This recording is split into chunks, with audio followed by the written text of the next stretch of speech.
Em nome do Pai, do Filho e do Espírito Santo. Amém. Ave Maria, cheia de graça, o Senhor é convosco. Bendita sois vós entre as mulheres, e bendito é o fruto do vosso ventre, Jesus. Santa Maria, Mãe de Deus, rogai por nós, pecadores, agora e na hora de nossa morte. Amém. São Felipe Neri, rogai por nós.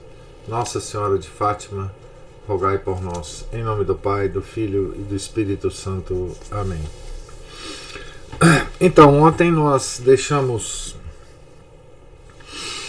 Paulo e Silas prisioneiros, não é? Em Filipos, e no meio da noite cantando um hino belíssimo, né? ao Senhor, que fez por eles grandes coisas. Nós estamos na página 208 da biografia do Paulo de Tarso, escrito pelo padre Joseph Rosner. E vou continuar a ler então aqui no pé da página. Era algo absolutamente inusitado, incompreensível, ouvir hinos de louvor da boca dos prisioneiros, ao invés dos habituais alaridos e maldições. Que Deus seria aquele que lhes incutia tamanha fortaleza? Perguntavam-se todos os que os escutavam. É que realmente se tratava de servos e enviados de um novo Deus. E eles cantavam uma nova melodia que o mundo nunca havia escutado antes, pois essa melodia nasceu com o cristianismo e vem sendo cantada de mil formas pelos seus seguidores. São Francisco de Assis viria exprimi-la belamente no Cântico do Sol. Bendito seja, Senhor, pela nossa irmã, a morte. Paulo e Silas estavam seguros da sua causa. O Senhor, que libertara Pedro do cárcere, não os esqueceria. E assim como naquela noite, em casa de Maria, mãe de Marcos, os fiéis se haviam reunido para rezar por Pedro, da mesma forma, os cristãos de Filipos se encontravam nesse momento reunidos, em fervorosa oração, na casa de Lídia, em volta de Timóteo e Lucas. E o Deus que se serve dos anjos, da tempestade e do fogo, como seus mensageiros, serviu-se do terremoto como intérprete da sua vontade.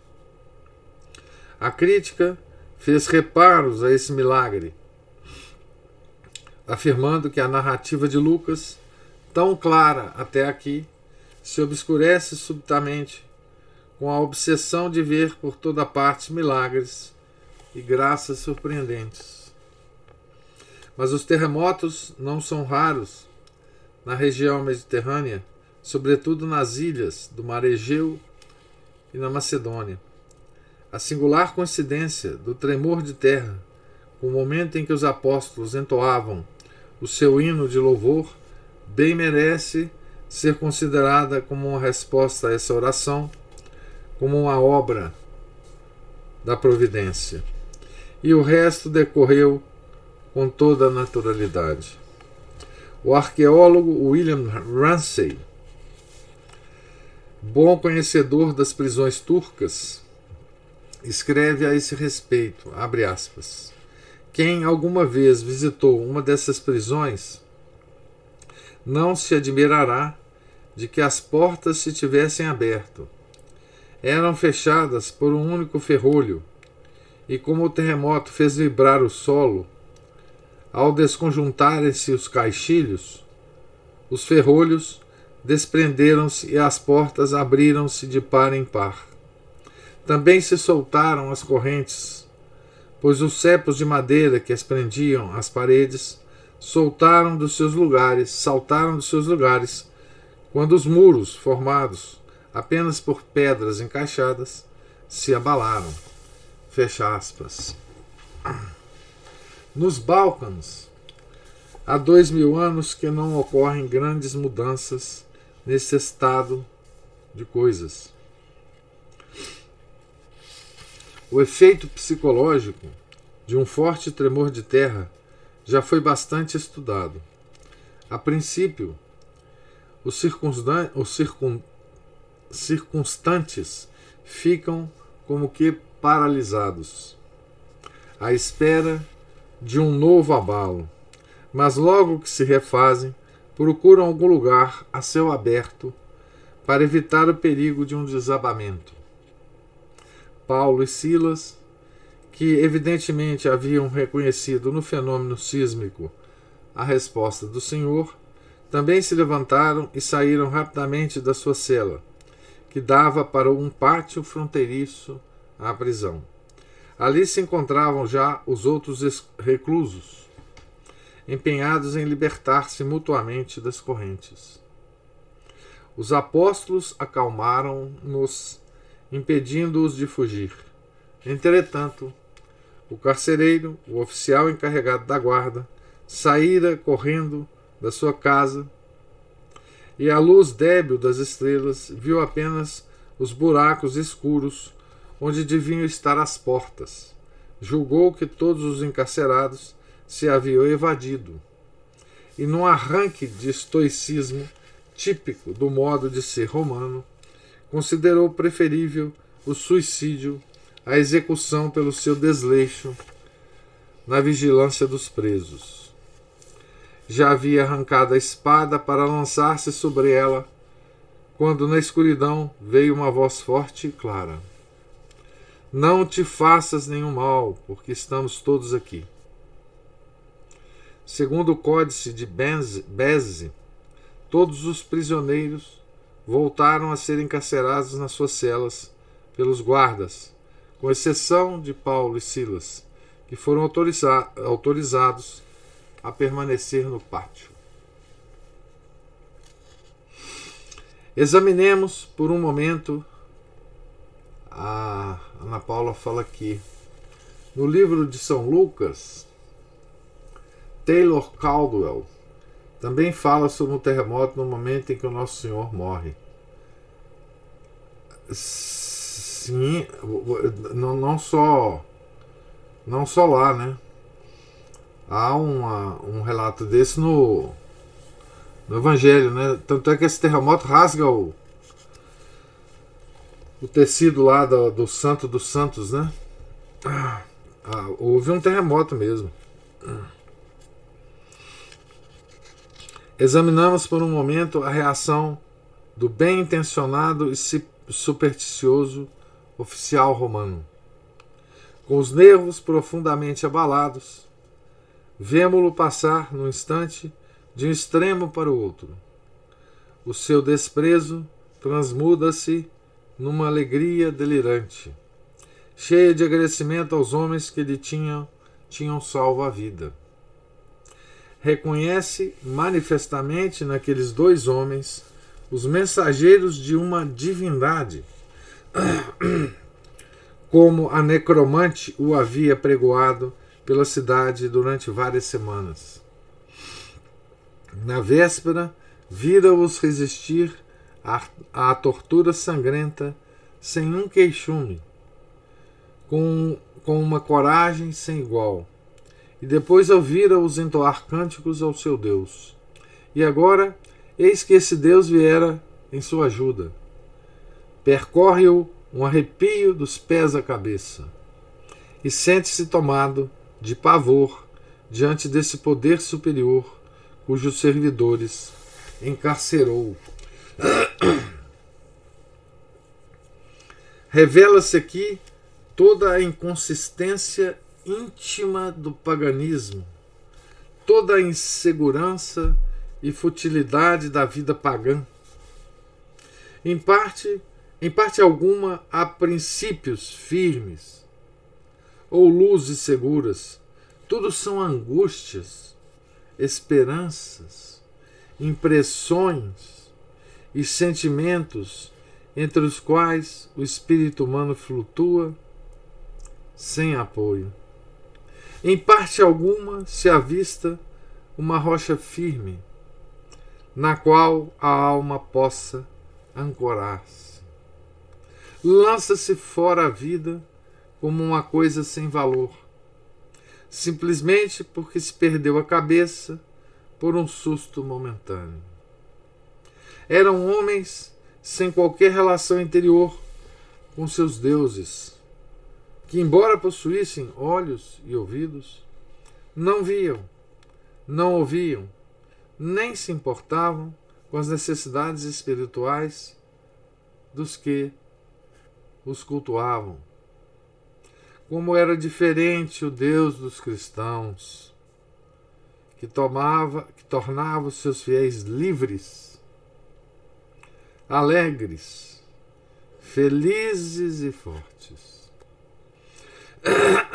Quem me dera estar também sob a proteção de um tal Deus, pensa inconscientemente o pagão, e do mais íntimo da sua alma escapa o grito: Senhores, que é necessário que eu faça para me salvar? Existe então um Deus mais forte que os meus. Que devo, pois, fazer para atrair as suas mercês?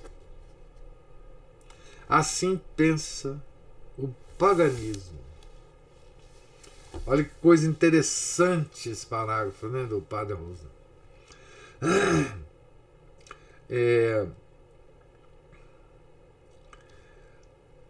Esse parágrafo, obviamente, ele se aplica, não é, ao paganismo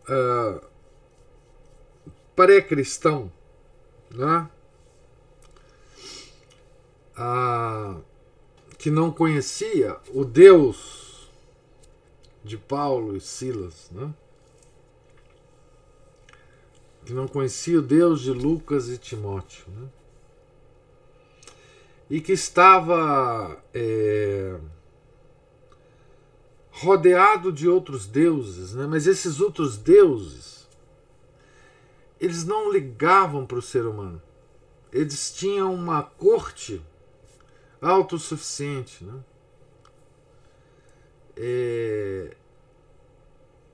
E esse pagão, ele ficava à mercê, como joguete, né,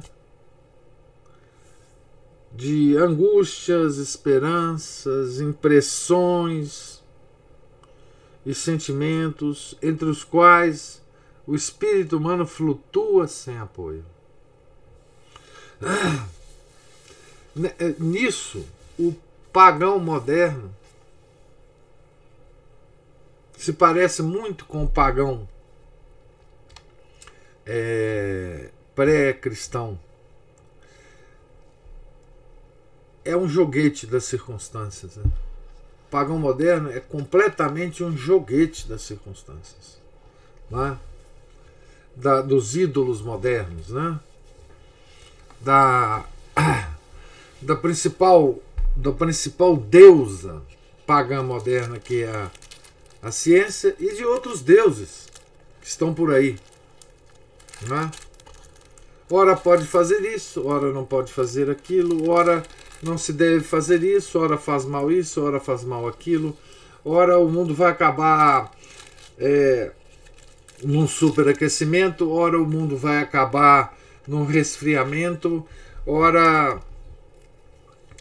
tem um buraco de ozônio que vai nos matar de câncer de pele, então nós precisamos usar óculos especial, tecidos especiais. Ora esse buraco já foi fechado, ora tem isso, ora tem aquilo, os vírus todos que estão aparecendo, que vão aparecer, que vão matar, que vão... então todos os perigos do mundo e a velhice chegando, e nós temos que fazer isso, aquilo, exercício e academia, e tomar isso, tomar aquilo, enfim. Os nossos deuses do neopaganismo são deuses também muito exigentes e são deuses que mudam de ideia muito facilmente, né? São deuses inconstantes, né? Agora, tem uma coisa que o neopagão se diferencia profundamente do pagão pré-cristão, né? Infelizmente. Porque ele não diz, ele não pensa como o pagão pré-cristão, né? Quem me dera estar também sob a proteção de um tal Deus. Senhores, que é necessário que eu faça para me salvar? Isso o pagão antigo está falando, né?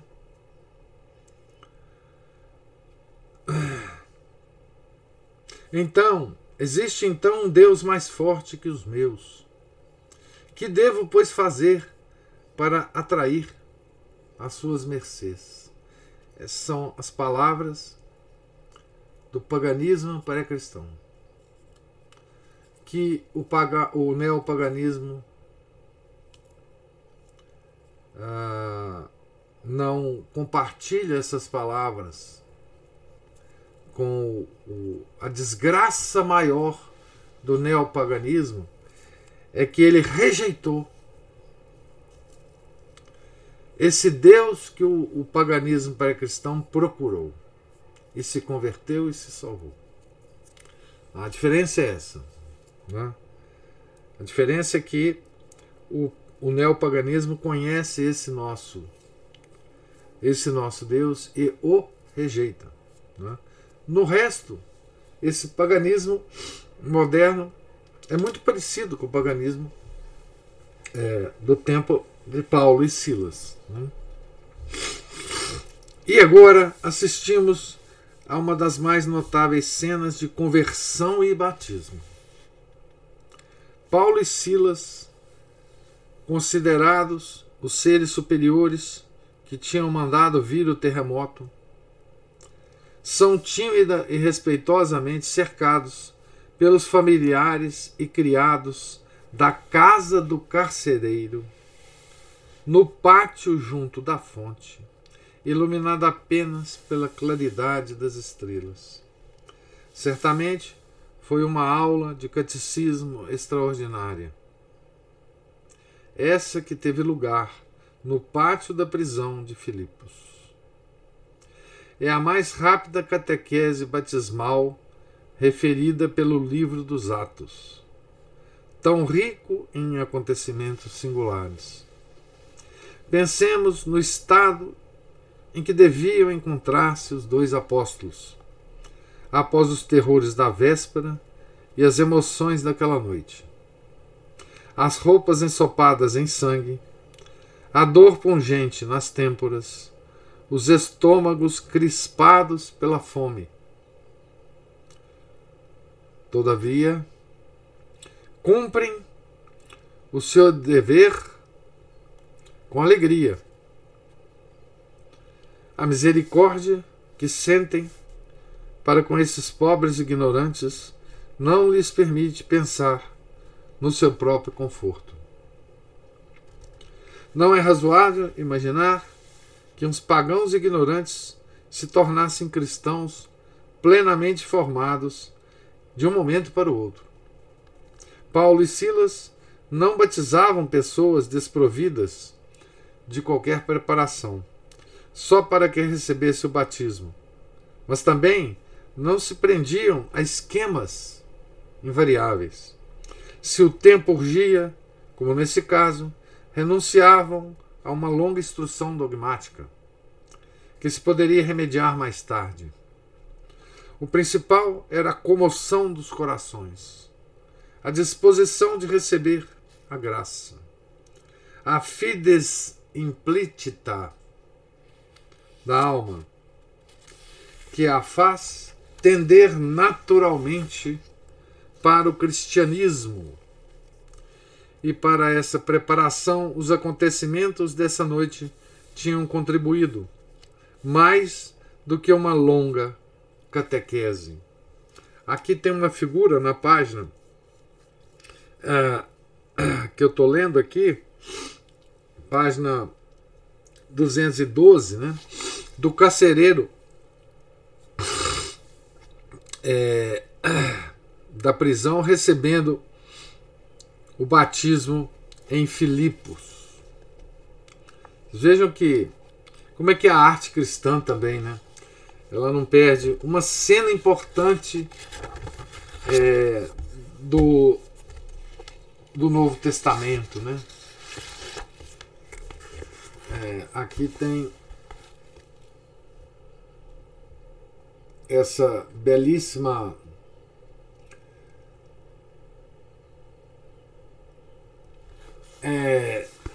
expressão, né, do batismo. Está na Biblioteca Vaticana. Está num códice, né? Portanto, é uma figura que aparece num livro, né, do século XIV. Os pagãos davam importância, sobretudo, a fatos externos, a usos e cerimônias. Quando Paulo lhes falou do batismo, o carcereiro deve ter lhe perguntado logo com impaciência, tal como fizera o eunuco da rainha da Etiópia: Senhor, o que impede que recebamos o batismo imediatamente? O apóstolo sentiu a ânsia da salvação, embora inconsciente, desses bons homens, e terminou a sua lição com essas palavras: crê no Senhor Jesus Cristo e serás salvo tu e a tua família. E assim, ao nascer do sol, junto à fonte da prisão, toda a família foi batizada. A mulher do conselheiro foi a primeira a lembrar-se, logo após o batismo, de que os dois prisioneiros não tinham comido nada desde a véspera. Levaram-nos para casa e prepararam-lhes umas camas onde pudessem repousar, e o dono da casa lavou-lhes as feridas com respeitosa ternura.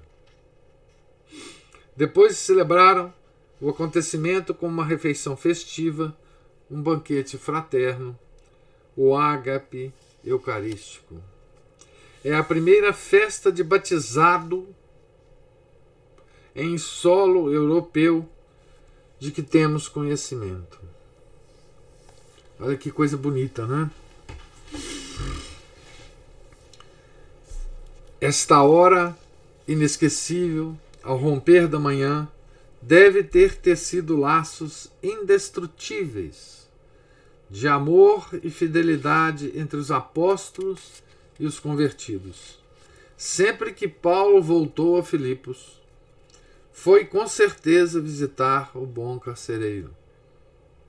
E sempre que ele escrevia aos filipenses, esta família devia emocionar-se ao escutar a leitura das palavras do seu amado apóstolo no serviço divino. Diante desses êxitos e alegrias apostólicas, Paulo ter-se-á sentido profundamente consolado. Sim, valia a pena sofrer pelo Evangelho. Esta noite, tão rica em acontecimentos, também não passou despercebida às autoridades da cidade. O terremoto surtira os seus efeitos sobre os magistrados, despertando-lhes a consciência e lembrando-lhes que a atitude da véspera havia sido altamente censurável, segundo a lei romana. De manhã cedo, mandaram dizer ao carcereiro: põe esses homens em liberdade. Mas agora tinha chegado o momento de Paulo falar. tinha essa gente na mão e fez com que o sentissem nitidamente. Lucas narra com visível satisfação o checkmate de Paulo. Primeiro, anuncia às autoridades que possui a cidadania romana, o que causa o efeito de uma bomba. A seguir, faz-se difícil de contentar, recusando-se a deixar secretamente a cidade e exigindo que os magistrados venham em pessoa libertá-lo da prisão.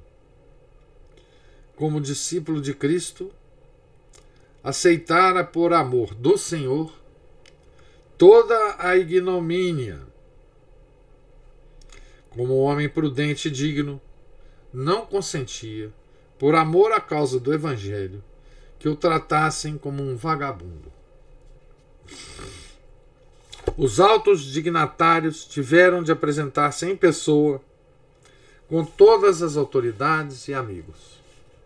Balbuciaram desculpas, rogaram aos apóstolos que deixassem por algum tempo a cidade para evitar tumultos maiores e formaram-lhes uma guarda de honra. Certamente não foi fácil para Paulo manter-se sério durante toda essa cerimônia. Tornara-se senhor da situação. Ascendendo aos rogos dos políticos locais, faria deles seus devedores para sempre, pois necessitavam do seu silêncio. Aqui por causa da cidadania romana, né, gente? Paulo, se ele relatasse isso às autoridades romanas, né, de mais altos postos, essas autoridades locais iam ter sérios problemas, né? Mas Paulo e Silas não se apressaram a sair da cidade. Fizeram-se conduzir com toda a solenidade até a casa de Lídia, onde estavam reunidos os irmãos. E ali Paulo consagrou presbíteros e nomeou chefes, dando as instruções necessárias para a direção da comunidade.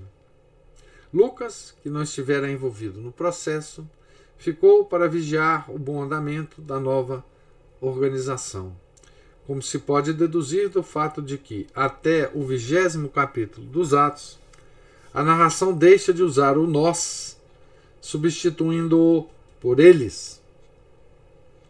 Além disso, é provável também que conhecesse Filipos desde havia tempo e que lá pudesse exercer a sua profissão de médico.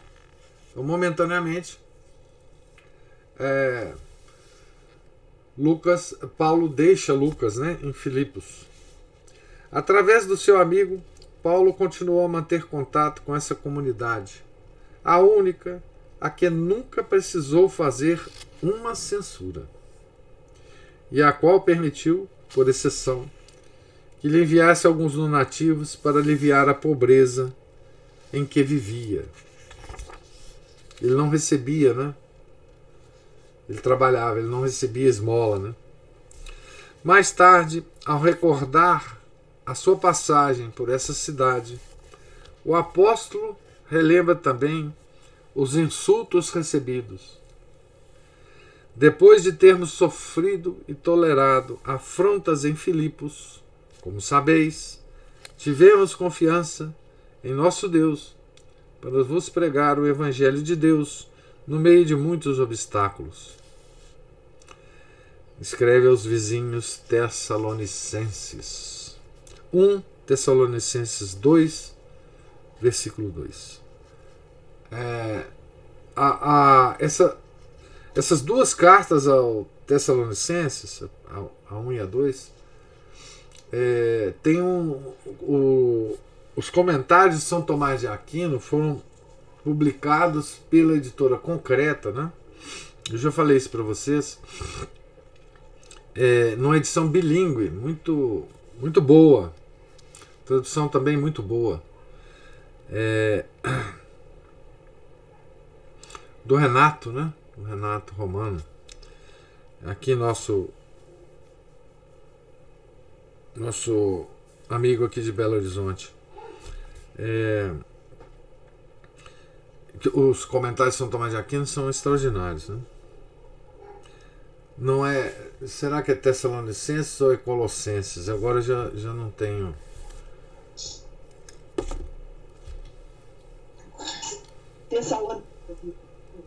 É Tessalonicenses mesmo. É porque eu estava com outro óculos aqui, ele está aqui bem na minha frente. Então é essa mesmo, né? Para quem gosta da temática do anticristo, etc, essas duas cartas são uma maravilha. Eu sei que tem gente nos ouvindo aqui que adora essa temática.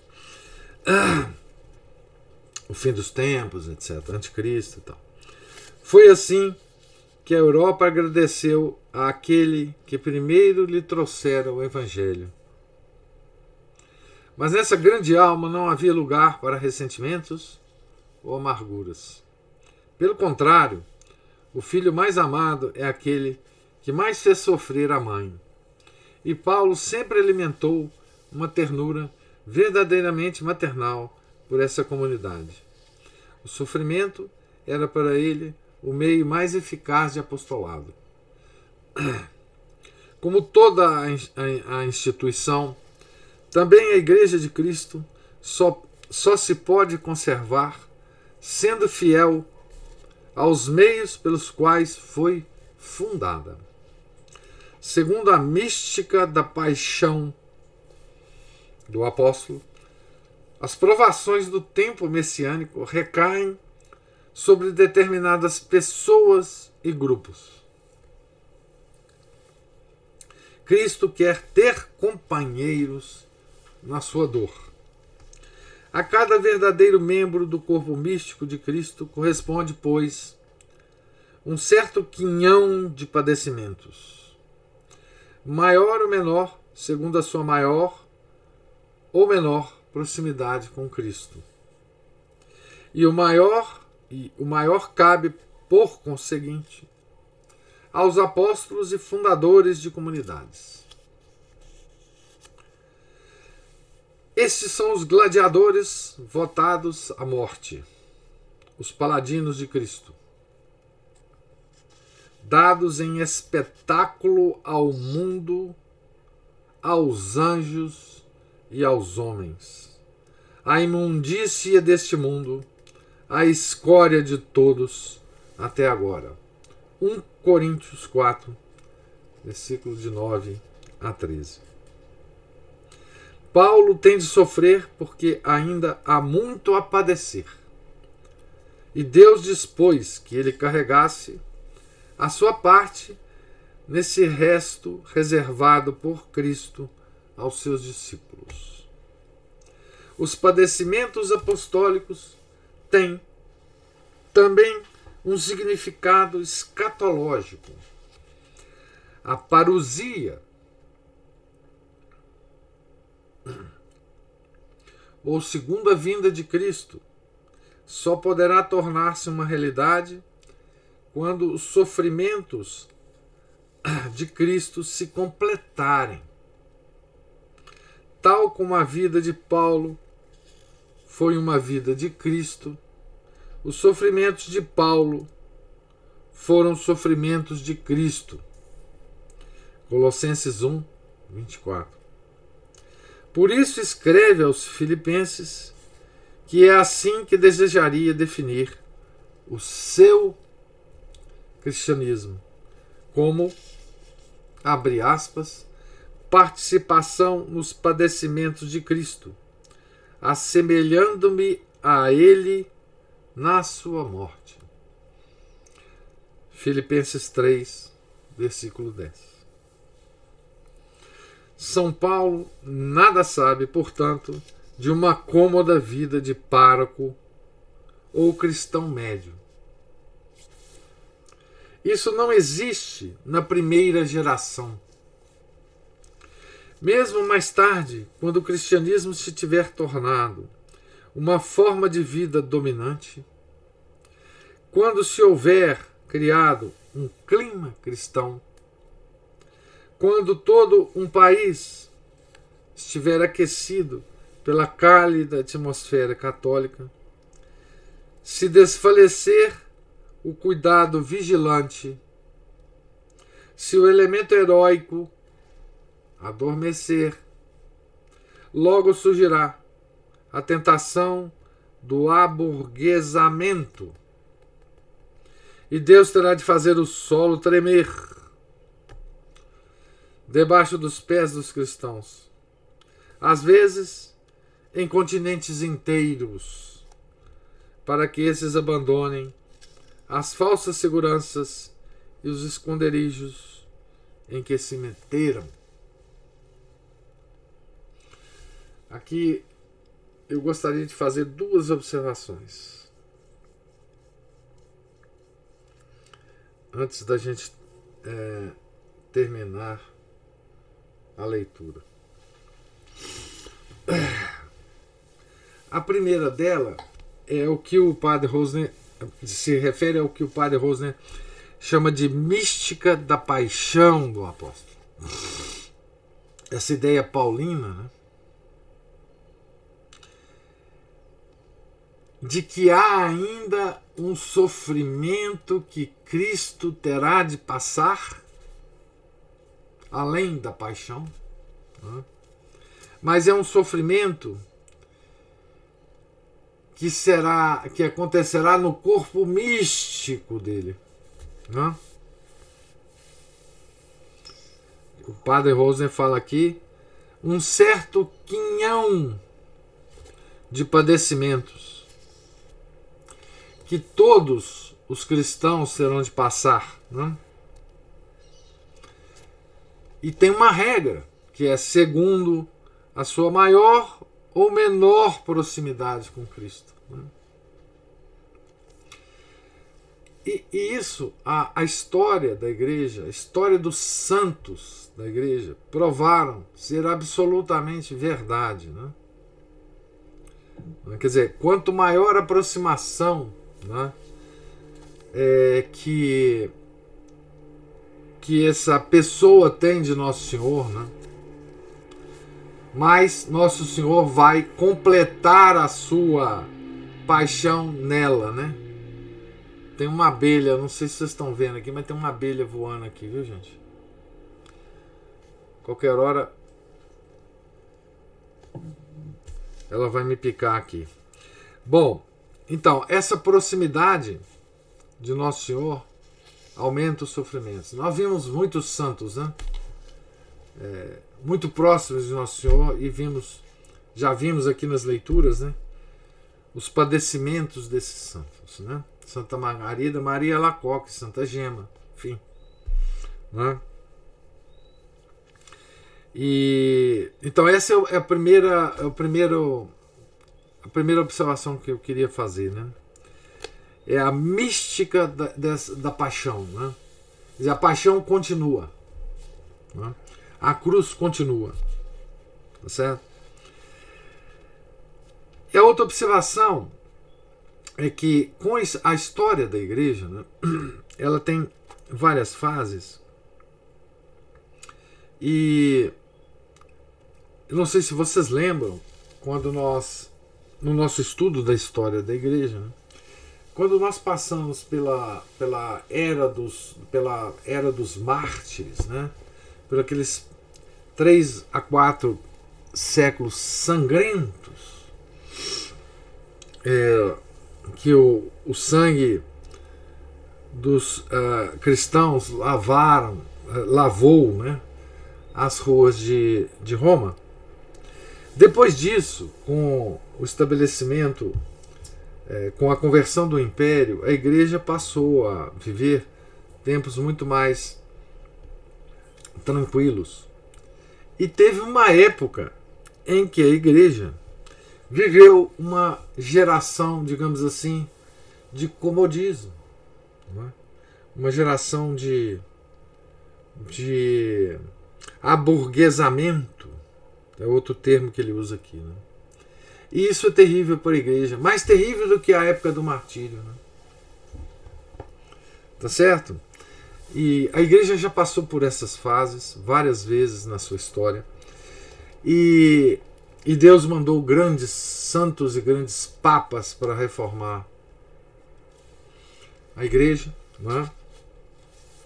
Mas é verdade isso, né? Quer dizer, quanto mais, né, nós nos afastamos da mística da paixão, não só a igreja, como nós na nossa vida cristã, né, mas nós nos aproximamos dessa vida confortável, nos esquecendo de que em cada um de nós, nosso Senhor Jesus Cristo há de completar a sua paixão na cruz. E é por isso que hoje, né,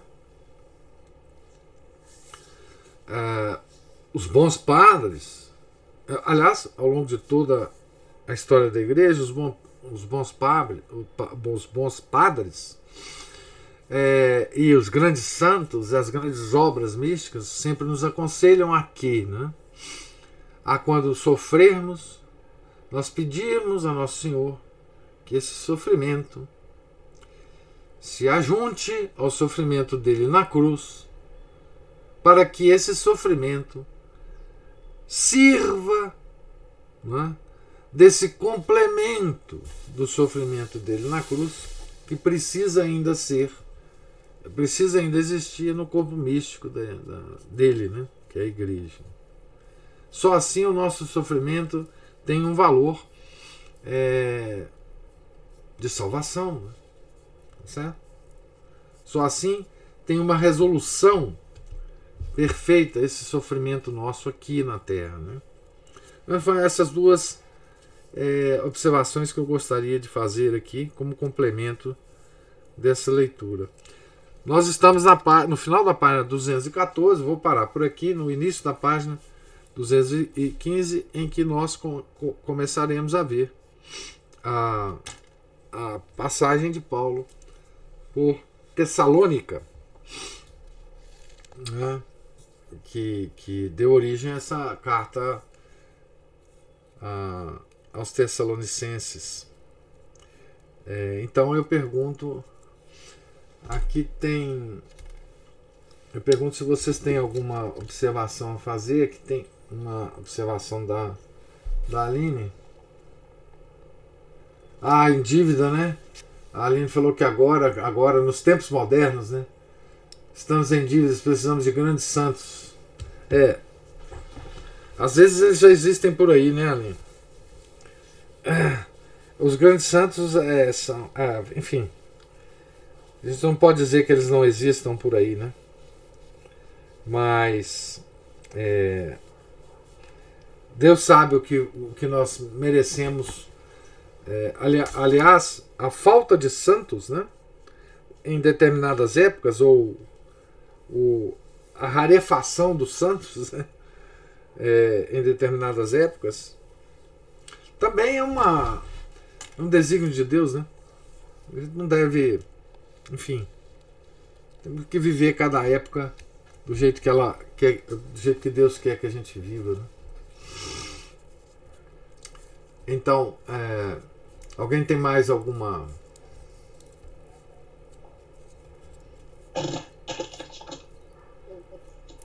Eu acho que os pagãos de hoje, que lá atrás fala, né, dos pagãos daquela época que buscavam, né, a conversão.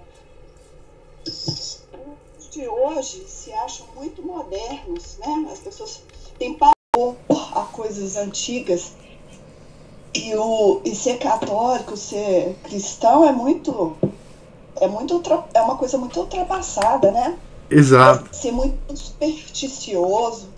Mal sabem as pessoas que hoje elas são esses modernos aí, né?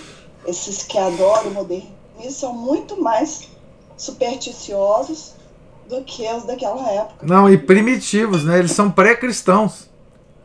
O Chesterton sempre dizia que a grande novidade ainda continua a ser o cristianismo. Todas as coisas comparadas com o cristianismo são velhas. Mas veja que coisa interessante, você tocou num ponto muito interessante, Ana Paula. Na época de Paulo, o cristianismo era a grande novidade. Realmente era. Cristo tinha acabado de morrer na cruz, né? E o paganismo foi atraído também por essa característica de novidade, certamente, né? E hoje o que acontece é uma coisa curiosíssima, porque o pessoal encara o cristianismo como uma coisa antiga, mas eles aderem a modas que são muito mais antigas do que o cristianismo. É uma coisa incrível, né? O paganismo moderno está se voltando para crenças, práticas mágicas e oráculos que são todos pré-cristãos, né? Essas religiões satânicas, naturalistas, que tem siglas bonitas hoje, né? Tem um tanto de seitas, né? Em torno das quais se faz grande auê, né? Que são descendentes direto dos cultos órficos da Grécia Antiga, né? É uma coisa curiosa, porque esses cultos passaram por um revestimento moderno, né? E são vendidos como uma coisa pós-cristã. Mas tudo que há hoje no mundo, através do qual se luta contra o cristianismo,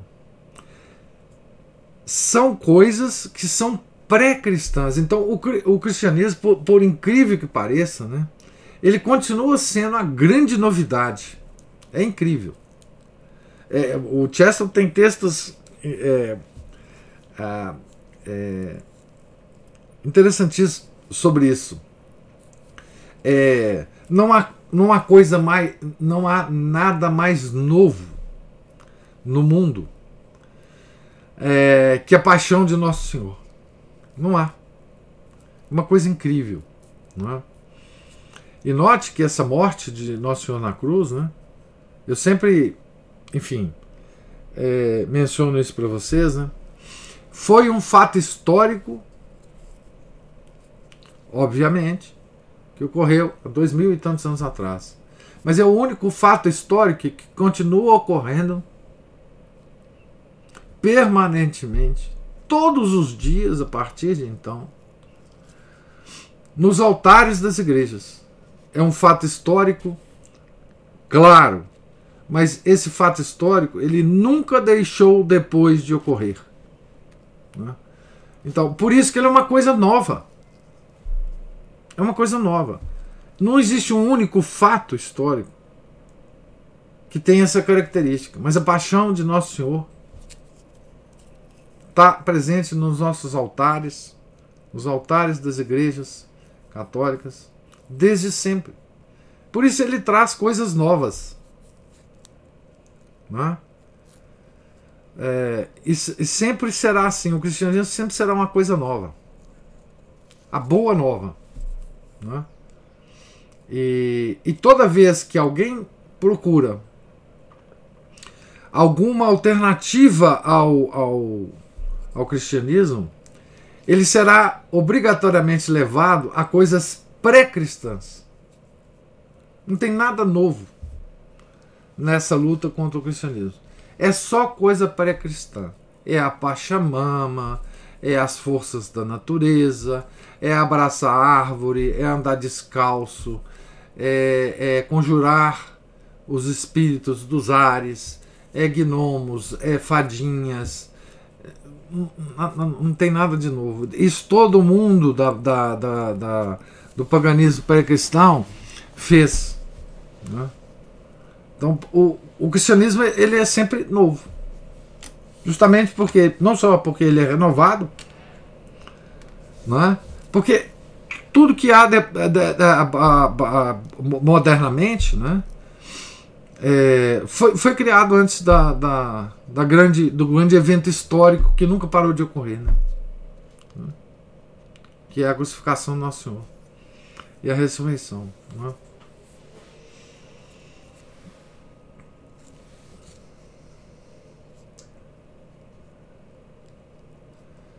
A Aline está falando que o povo perde muito mais tempo lendo como eram os rituais, porque todo mundo faz isso, mas chama para rezar. Pois é, na verdade, chamar para rezar o texto, esse pessoal já é uma loucura. Eles não vão de jeito nenhum, né?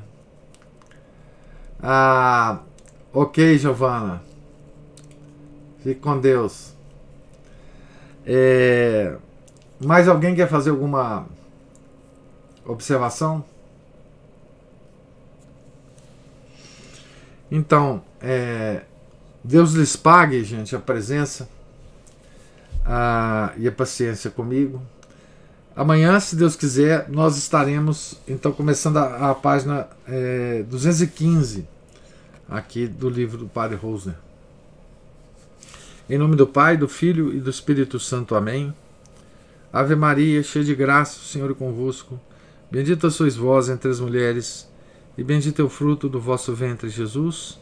Santa Maria, Mãe de Deus, rogai por nós, pecadores, agora e na hora de nossa morte. Amém.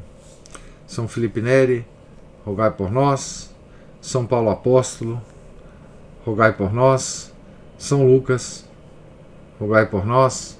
Nossa Senhora de Fátima, rogai por nós. Em nome do Pai, do Filho e do Espírito Santo. Amém.